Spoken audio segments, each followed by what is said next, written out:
Hi, and welcome to the Owatonna Today Show. I'm Shelley Whitehead. Thank you so much for joining us on this Wednesday. We love that you watch us right here on Charter Channel 8, 6 days a week. But if for some reason you're busy or you're even if you're out of state, going down to Snowbirds coming up soon for you to leave, you can always find on the internet. We are on Blip TV. We're also on YouTube, and Leanne does upload this right to Facebook, your news feed, every time we have a new show. So if you're interested, like us on Facebook, and you can make sure that you see what's going on in your community, even if you're in Florida. It's a great way to keep connected with your family and friends back here in Owatonna.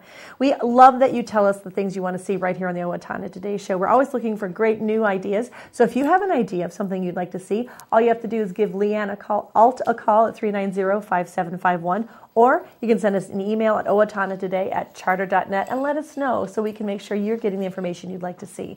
Excited about today's show. You're going to meet one of the Owatonna Police Department's newest force members, so make sure you stay for that. And also a talk with the plant ladies and some of the things you need to get ready for your garden for the fall. So stay with us. I'm having a hard time talking. I'm so excited. Stay with us. We'll be right back here on the Owatonna Today Show. I'm Dan Branstead of Carlson Branstead & Company, Certified Public Accountants. We support the Owatonna Today Show. Owatonna Public Utilities, real people, real reliable, real progress. Making life a little easier day after day, taking pride in our community, listening to what you say, a voice you can talk to. We're growing with you in mind in everything we do. Owatonna Public Utilities.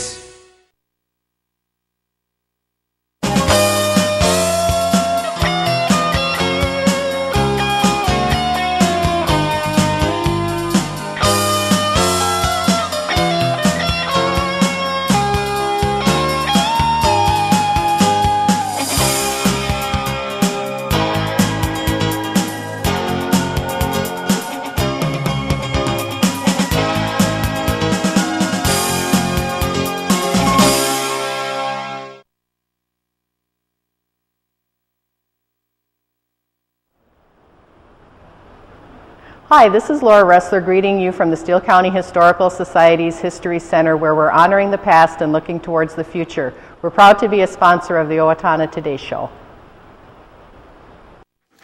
And we're back with the Owatonna Today Show. As I said, we have one of the newest officers on the Owatonna Police Force with us, as well as a seasoned one. Like you, well, Brady, are you the seasoned one or are you the new one? Well, sometimes it's hard to tell.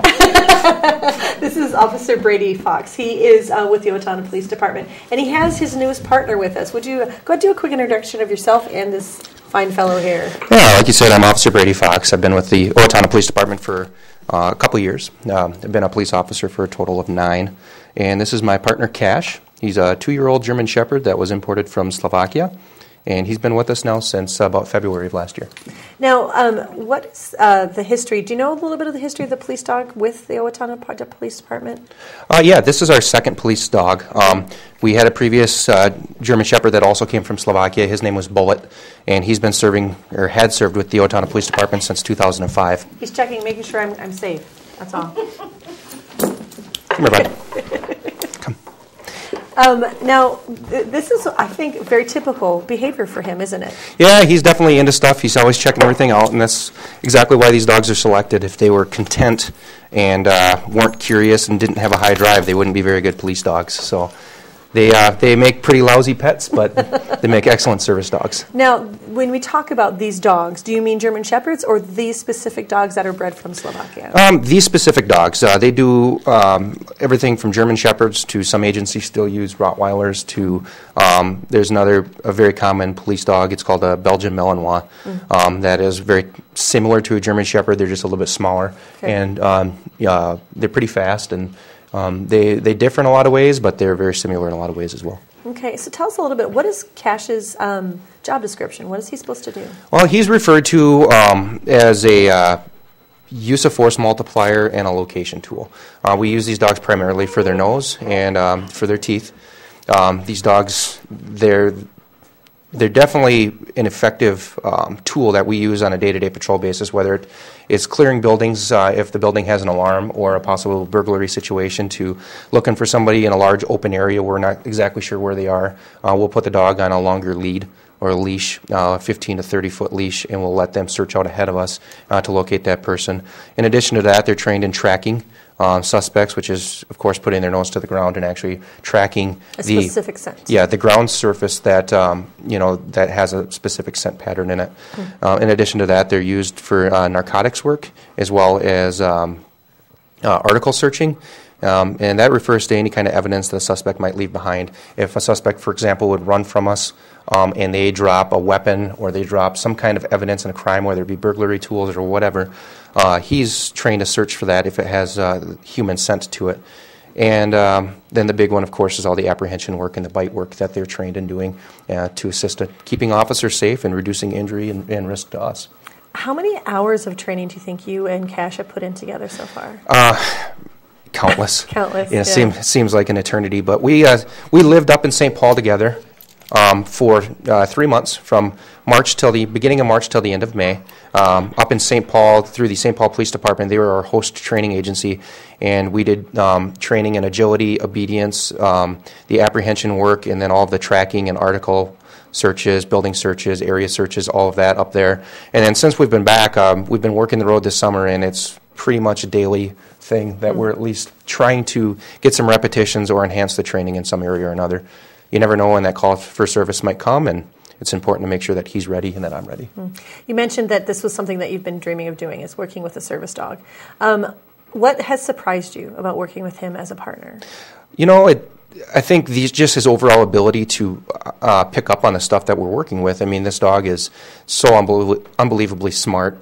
He's so receptive to training, and just how far he's come since I first got him back in February from Slovakia. He was flown in, just a complete raw dog that had no skill set yet other than just the drive that he was inherently given, from birth.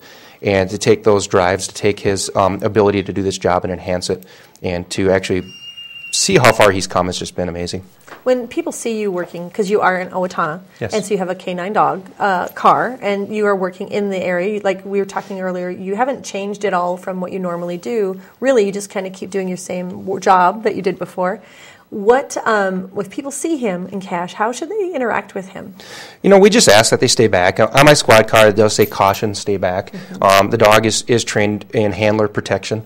He's trained to apprehend suspects, and when he's in work mode, sometimes he doesn't know the difference between somebody that just wants to come up and maybe look in the car and see if he's in there, and somebody that might be hostile that is with intentions to hurt me. So we ask that they stay back. If they see him he's out on a lead, somewhere on a leash, and we're out and about, generally it's because we are on a call for service, and we're going to do something. So we just ask that people stay back and don't approach him and try to pet him unless we give them the go-ahead to do so. And that's kind of, I guess, etiquette with any dog. You ask for permission. Yes. But especially with a service dog of this kind, it's really important. Absolutely, yep.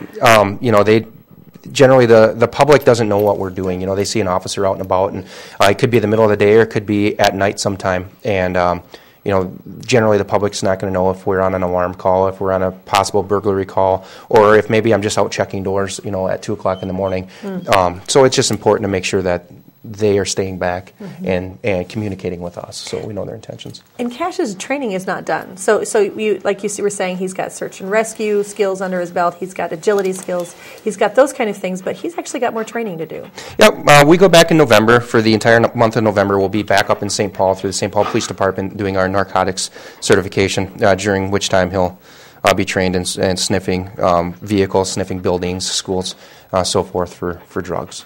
And it's what's amazing about him is he is also an asset to surrounding communities as well. Yeah. Not just for the Owatonna area. Yeah. Yep. We receive calls from service from anybody from Waseca through Steele County through Faribault. In any surrounding community really that might need our help, we'll respond. We've done a lot of that, and we'll continue to do that as long as we're needed. You have mentioned that you have been a dog lover for your whole life. How is working with this dog different maybe than a pet dog that you might have at home? Well, these dogs, definitely there's a distinct difference between this dog and a pet. We don't really teach these dogs to shake and to roll over and to do things like that, to really be like indoors type pet. These dogs, with the drive that they have, with their behavioral, I guess, their characteristics. If I let this dog in the house and just kind of let him go and do his own thing like you would a lab or a golden retriever, he would tear the house apart. He's just a high drive, high energy dog that's always looking, to sniff stuff, to investigate things, and just to get into things, and that's just their personality, and that's exactly why they're picked to do this job. But they make a lousy house pet until they're a little bit older and wiser, and they settle down some. So when what about how many years of service do we expect Kash to work with the Owatonna Police Department? It would be nice. We're hoping to get 7 or 8 years of service from him. It all just depends on just like anything would with a human. Their overall health, whether or not they contract some kind of a disease or something that might affect their ability Any other to officer, do the job. But that's on the force. Yep. Talk to me a little bit about your path to the Canine unit. Where did you start off with? Well, very early on in my career, I was a state trooper, and I worked with a lot of the troops that had drug dogs, and I would help them train. I would be with them, and they really did an awesome job at mentoring me. And then from there, it was when I came to the Owatonna Police Department, working with Officer Brandon Fandel and his Canine Bullet, and helping in their training. And then when this opportunity became available, I applied for it within the police department. It was an interdepartmental opportunity, and interviewed for it, and was fortunate enough to get chosen.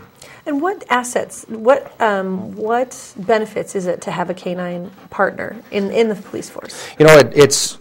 It's unbelievable the amount of things he's able to do that we're not. What he can smell, what he can do. He keeps us safe. He keeps us behind cover while he goes out and looks for people for us. And then, just things that we can't see that he'll bring us right to. It's just amazing. Does he think he's a lap dog? Buddy. Oh, sometimes. He's kind of turning into a big baby on me here. But. Well, he's been still for so long right now. He wants to get out there and work. He did good. Yeah, well, you did a great job, Kash. Good work. So it's interesting. He is a working dog. Yes. He is someone there who's to work with you, and that's what he gets passion for. This is not something, I know some people may be worried, but this is what he lives for. Absolutely. Yep. He wouldn't want to do anything else, that's for sure. He's happy when he gets to come to work. He's miserable when he's at home, and that's really all there is to it. Is that how you feel sometimes? No. And that's why he's such an amazing officer. Yeah, exactly. Thank you so much for your time today. Thank you and we're hopefully get together with him and see some of his training a little bit later. That would be awesome. That'd be great. So maybe later, Kash. All right, we'll be right back with the Owatonna Today Show and the Plant Ladies. Please stay with us.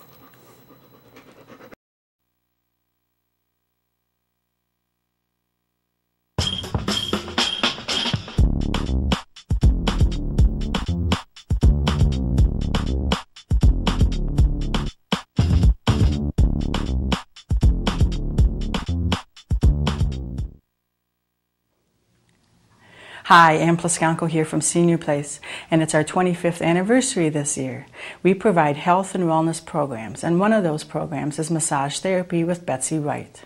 Yes, Repose Massage can give you pain and stress relief naturally, so make an appointment today.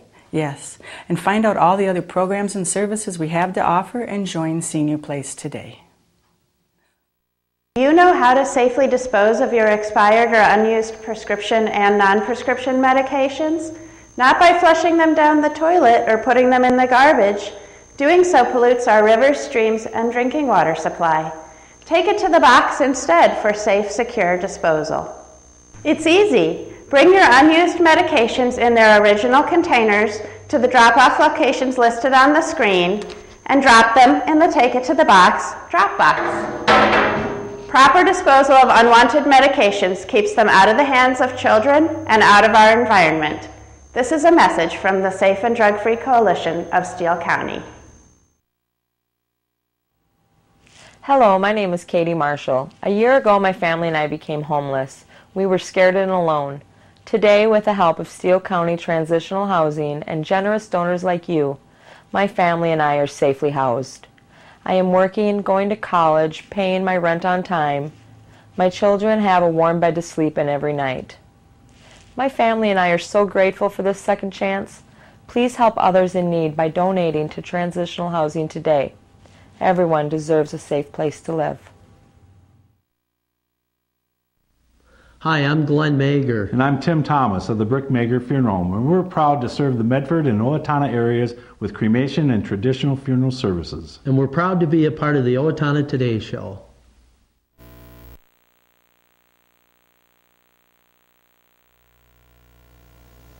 And we're back at the Owatonna Today Show. I am Shelley. We are here with the plant ladies. It's fall, which in Minnesota means we don't know what's going to happen with the weather. It's always very exciting. And so we're going to talk to the ladies. I'd like you first of all to introduce yourself and tell everyone who you are. So we'll start with you. Sure, I'm Lorrie Rugg. I'm a master gardener here in Steele County. Verna Thiede, another master gardener in Steele County as well. I've asked Leanne this question, but I think it's also very important for people to understand, what is a master gardener? We take a community, or actually a horticulture class. 50 hours of community service go along with that. But we, I took my classes online, so it's like a Hort 101 class, and you give back to the community. So you continually do education pieces, and we just give back to the community as much as we can. And that's what we're doing today, is giving back to the community, because we're going to talk a little bit about fall preparation. Now, we are at your garden today looking at the beautifulness that you've put a lot of time. Okay, here's a question. How many hours do you think you have spent working on the garden? What is your gardening is an ongoing process. Every year you garden, you do more, you plant more. Then some things die over the winter, you plant new things, new varieties come out, so I would even hate to venture a guess. This has been an ongoing process for a long time. Well, and you talked about last year, you had some things that have left. Well, you actually mentioned this. You had some plants that were here for a long time, and then you lost them. What happened last year that made you lose some of those plants? Pretty much mostly the ups and downs of the weather. Going into the fall, really, really dry. You needed to water, and then the temperature fluctuations in the first part of the year in the spring, and it was too much of a dividing line between the good and the bad, I guess, as far as the weather conditions. And so, it's just like people. You get sick when you have those types of fluctuations in weather, too, sometimes. So, yeah, I had several things that did not make the winter that I've had for a long time. So, just part of gardening. Well, and we talked about that. We just had some rain last week, which is great for the plants. But we need to water some more, which I, not being the gardener, the master gardener that you are, I did not know that you still need to water those plants even on into the fall. You do. It's very, very important to have everything wet as it goes into the freezing weather part of winter. And especially your brand new things, keep them watered at least once a week if we don't get rainfall. And even your old established things, like your old trees, you don't want to lose those because they're important to have. So water those as well. Just water everything. It's really important. The watering is very important for going into fall.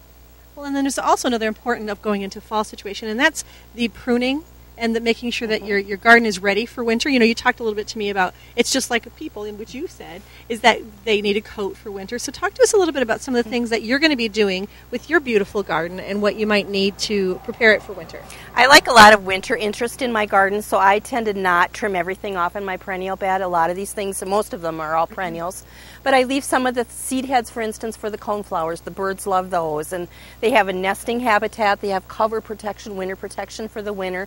So I'll go in and clean some things up and trim some things back, but generally I pretty much leave my perennial bed like it is. I leave my grasses long for the winter because I like the winter interest there again. In the spring I do more of a cleanup and more of a pruning as things start to come up in the ground.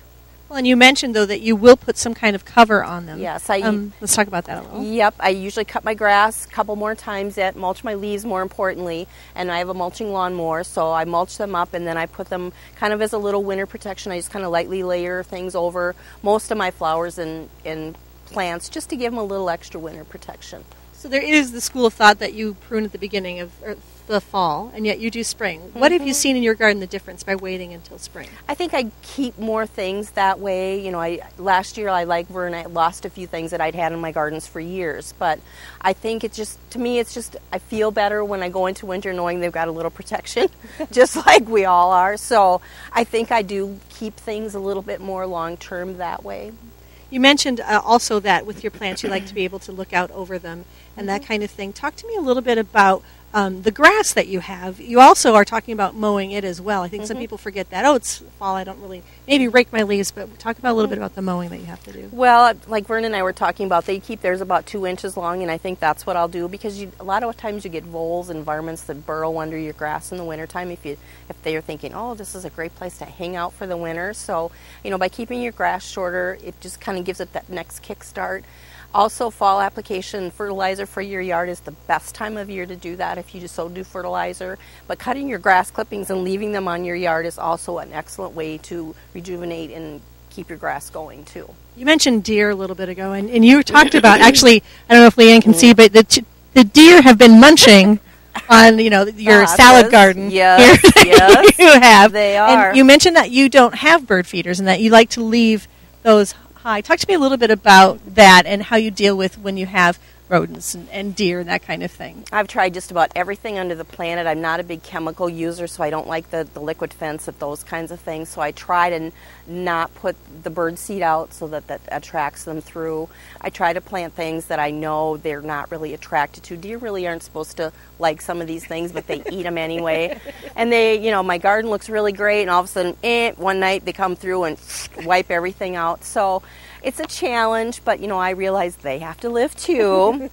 So, it's kind of a give and take situation. Well, that's also something that you have here. Talk about that. Yep. If you're planting some new trees, or you have had planted some new trees this year, you want to wrap the trees' trunks for protection from bunnies, rodents, all kinds of deer, anything. So just get these they're plastic and they just snap right onto the tree trunk. You can also use tree wrap if you want to do it that way as well. And this is for a newer tree, or? This opening isn't real huge, so you can't use it for a very large tree. If you're looking at a larger trunk tree, then you want to use the tree wrap to wrap it. And do you need to once they get a little bit older, or do you have to worry about the bunnies? Not so much, okay. But you want to prevent, if somebody chews something all the way around the whole tree, then you're in big trouble. Chances are that you're going to lose that tree, so you want to prevent that from happening. So just kind of watch what's happening with your garden. Yep. And another thing that we talked about is also preparing for winter yourself with your tools. Tell us a little bit about some of the things you do. Talk about what garden implements you use and then how you take care for them. Well, your shovels, your trowels, your scissors, clippers, any of those type things. It's a good idea to clean them up well and then oil them before you put them away. I'm not very good at doing that sometimes, but it's one of those things you can do in your potting shed later on when it gets cold out too. So just make sure that you take good care of them, and they'll service you for a long time. And she talked a little bit about how she's getting her garden ready for winter. How are you getting your yard and garden ready for winter? I cut a lot of things back, but I do leave a lot of things for visual interest. I do make a lot of compost, so we have a large yard, and so I put the grass clippings and my leaves into my compost bin so that I have good compost for the following year. And tell us what you use that compost for. To enrich my vegetable garden, to put around my perennials, my pots. I mix my own potting soil, so just use it for whatever I need to add things to when I start to garden in the spring. And a recap from the harvest that we've had. You said you still have some vegetables to pull from your garden. Mm-hmm. What was your garden season like for you this year? Obviously, I got my garden in very, very late because of the spring. I couldn't get in until, so I thought, well, it was after June 1st when I planted my vegetables. Yes. But tomatoes like heat, which we didn't have. So my garden was probably one of the better gardens I've had. Really? Yeah. So what was the one crop that did... Train. Yeah, I live by the train. Yeah. Tomatoes were probably one of my best, and I tried some new varieties, and they just seemed to really like the combination of rain and heat and temperatures that we had during the summer. And what about you with your garden? It was basically pretty much like Lorrie said. It did very well. I guess I was more faithful in watering this year, but yes, I had a really good tomato crop, and I still have Brussels sprouts and some carrots out there, so... Sweet potatoes, which I tried for the first time this year. So yep. Have you dug yours yet? I dug up one plant, and I have fingerlings. So, so, but I think I'll try again. Yeah. Is there anything that you're looking at maybe trying new next year? Not at this time. I don't have anything definite, but I do like to try new things, yes. Yeah, so we'll see what's available and what I might want to try. What about for you? I did sweet potatoes also, and mine are still in the garden, so I haven't even dug mine. So I'm just wondering because they have a very long growing season, and it was obviously late when I put them in too. But, I like to try new things too. Well, ladies, we'll have to come back and see how those go. Yeah. I want to see. We'll have to have sweet potato fries or something. I don't know. Thank you. Yeah, right. Thank you so much for your time, ladies. We'll be right back with the Owatonna Today Show. Hi, I'm Amy Martinez. And I'm Adam Martinez, owners of Snap Fitness in Owatonna. Snap Fitness is a fast, convenient, and affordable fitness center, and we're proud supporters of the Owatonna Today Show. Everyone deserves opportunities to have a good life, a quality education that leads to a stable job, enough income to support a family through retirement, and good health. But the reality is, many children fall behind, many families are struggling, and many others are in poor health. United Way's goal is to find long-term solutions. Thanks to a grant from the Otto Bremer Foundation, we're hosting community conversations this year to address these issues. If you'd like to join us, please call our office. Hi, this is Barry Gillespie, president of ERA Gillespie Real Estate, where our pledge is to save you money, save you time, and simplify your life. And we're proud supporters of the Owatonna Today Show. The Owatonna Foundation's mission is to support community progress, and the foundation has been doing just that since 1958 in the Owatonna community. By issuing over $11 million in grants, the Owatonna Foundation has helped organizations fulfill their goals in the areas of community, recreation, the arts, and education. Please consider a tax-deductible donation, a memorial, or possibly including the foundation in your estate planning so that together we can continue to make a positive, lasting impact in our community. Preserving the past, building the present, funding the future, that is what your Owatonna Foundation is all about. It's time for a look at your The community Owatonna Foundation's announcements, mission things is that to are going on in your community that you should be aware of. The Steele County and area residents are having their fall recycling day thanks to the Retrofit Company. That's this Saturday from 9 to 1 at 1010 Hoffman Drive. Can bring everything from fluorescent lamps to ballasts to passenger tires, oil recycling, all sorts of opportunities. Some of them do have a cost, but much of it is free. It's a great opportunity for you to get some of that stuff out of your home and recycle it the appropriate and correct way. So make sure you check that out. So the prices are super reasonable. For example, batteries such as alkaline, NiSad, sealed lead acid batteries, it's 50 cents per pound. So it would take quite a bit to fill that up. So consider doing that and getting your house a little bit cleaned up and also saving the environment at the same time.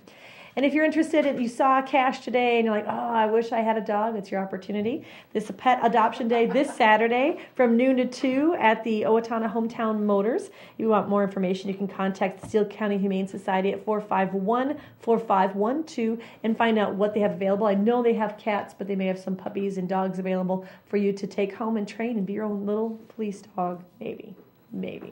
The Steele County Historical Society, along with help from veterans, is organizing a Veterans Roundtable. An organizational meeting is going to be held Tuesday, October 22nd at 7 p.m. at the Steele County Historical Society. Call 451-1420 for more information if you'd like to be a part of that roundtable discussion. And Owatonna Hospital, as part of the part of Alina Health, is sponsoring the Courage Kenny Rehabilitation Institute. Owatonna Mayo Health System Clinics. Wait, let me say this right. The Mayo Clinic Health System of Owatonna are sponsoring a free educational seminar called ACLs, Concussions, and More on Wednesday, October 23rd at 6 p.m. It's at the clinic and room 2200. That's the Owatonna Healthcare Campus. For more information, you can contact them. It's including keynote speaker Scott Perkison, who is an orthopedic surgeon, Timothy Van Gelder, as well as Greg Lenz, a PT. All opportunities to talk about some of these things and maybe how they affect you or the family and the people that you love. The October Lunch and Learn Supply Chain Management is coming up Wednesday, October 23rd. It's featuring Nadim Zubairi, Corporate Continuous Improvement Manager. It's from noon to 1. If you'd like more information, you can contact 431-2260, Fern at 431-2226. Thanks so much for joining us. We'll see you on Friday. Have a great week.